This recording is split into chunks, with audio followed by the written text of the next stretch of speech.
हम मीनू झा उपस्थित छी पावनिक आठम दिनक कथा लऽ कऽ।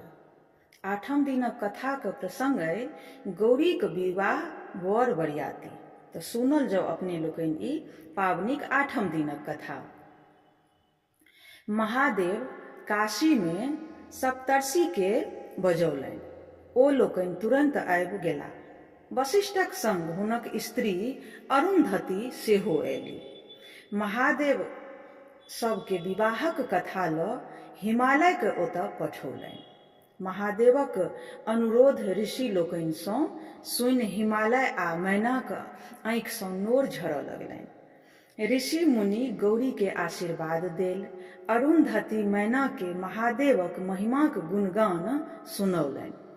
कथा स्थिर भेला पर विवाहक दिन ताकल गेल। विवाहक दिन फागुन मासक चतुर्दशी क तय भेल। यह दिन निर्धारित कयल गेल। सप्तर्षि लोकनि प्रसन्न भऽ काशी घुरि कऽ अयला आ महादेव के सब बात कहलनि। महादेव प्रसन्न भय हुनका लोकनि के बरियाती चलबाक हकार देलनि। महादेव कैलाश अयला। देवता लोकनि के निमंत्रण आ हकार देबाक भार नारद मुनि के देल गेल। महादेवक गण सब बरियातीक तैयारी करय लगला। वर के सजायल जाय लागल। हुनका गहना की देल जेतनि। जएह सब हुनक गहना छलनि तकरे और नीकसँ सजबैके ओ सब प्रयास केलनि।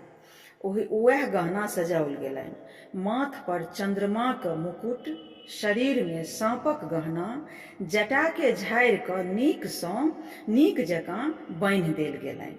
नवका बाघम्बर ओढ़ायल गेलनि। पुरना के हटा कऽ जे फाटल चिटल छलनि हुनका हटा कऽ नवका बाघम्बर ओढ़ायल गेलनि। किंतु एतबे श्रृंगार में महादेव परम सुंदर लागे लगला। चारिम दिन महादेवक बरियाती हिमालय के ओतऽ पहुँचल। हिमालय अपन सर कुटुम्बक संग बरियाती लोकनि के स्वागत सत्कार में लागि गेला। मैना के बड़ मोन लागल छलनि जे जाहि बर लेल हमर बेटी गौरी एतेक कष्ट सहलनि हँ ओ बर केहन हेतै, केहन छै ओ बर। बड्ड मोन लागल छलनि हँ हुनका देखैके लेल। और जखन बुझलखिन जे बर बरियाती द्वार लागि गेला तहन तऽ हुनकर खुशीके ठिकान नहि रहलनि। होइन जे कखन जाकऽ बरके देखी, ई पल ई क्षणके खुशी केना अपना आँखिमे भरब। ई देख कऽ नारद मुनि के संग लऽ दुआरि पर बर देखबाक लेल गेली। सबसँ पहिले गंधर्वराज अयला। हुनकर सुंदरता देखि मैना के भेलनि जे इएह बर छथि। ओ प्रसन्न भऽ गेली। हुनका देख कऽ बहुत खुशी भेली। नारद कहलखिन जे ई तऽ देवता गवैया थिका। तकर बाद धर्मराज अयला। मैना के भेलनि इएह बर छथि। मुदा नारद फेर कहलखिन जे ई तऽ धर्मराज छथि। महादेव तऽ हिनका लोकनिसँ कतेक सुन्दर छथि। अहिना सुन्दर देवता लोकनिके अबैत गेल और मैना सबके पहिने बरे बुझैत गेलथि। नारद सभक परिचय हुनका दैत गेलखिन। मैना गौरीक भाग्य पर गर्व करऽ लगली। महादेव ई बात बुझि गेला। ओ किछु तमाशा करय चाहलनि। आब नारद कहल जे इएह बर आब देखू हे मैना माय, हौवे बर आबि रहल छथि। अहाँके जमाय हौवे आबि रहल छथि। ओ आबैत देखलखिन।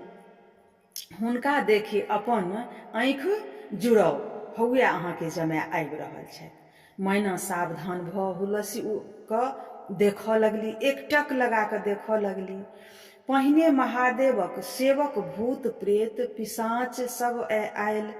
ओकरा सबके पोशाक, बाजब भूकब, नाच गान गायन देखि मैना डरा गेली। जे ई हुनकर जी धक धक करऽ लगलनि, छाती धर धर करऽ लगलनि जे एहने बर हेतै। तावत महादेव सेहो अयला।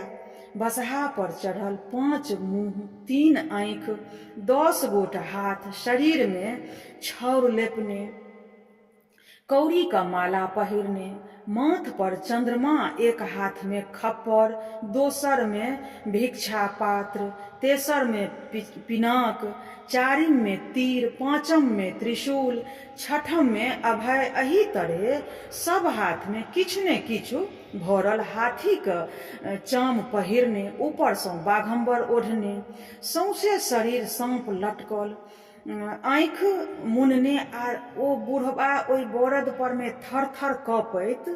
नारद कहलनि, इएह बर महादेव थिका। ई देखैत मैना बेहोश भ गेली। मैना कहि उठलनि, जिद्दी गौरी, गे छौरी गौरी, तू ई की केले? अही बर ले, एहन बरक लेल एतेक कष्ट तू सहले, एतेक भारी तपस्या केले। गे छौरी, तू ई की केले? ई कहि मैना बेहोश भ गेली। एते तक के ई कथा छल। अगिला भाग जरूर लऽ कऽ उपस्थित हैब। तावत तक लेल सबके ओम नमः शिवाय, जय माय गौरी, धन्यवाद।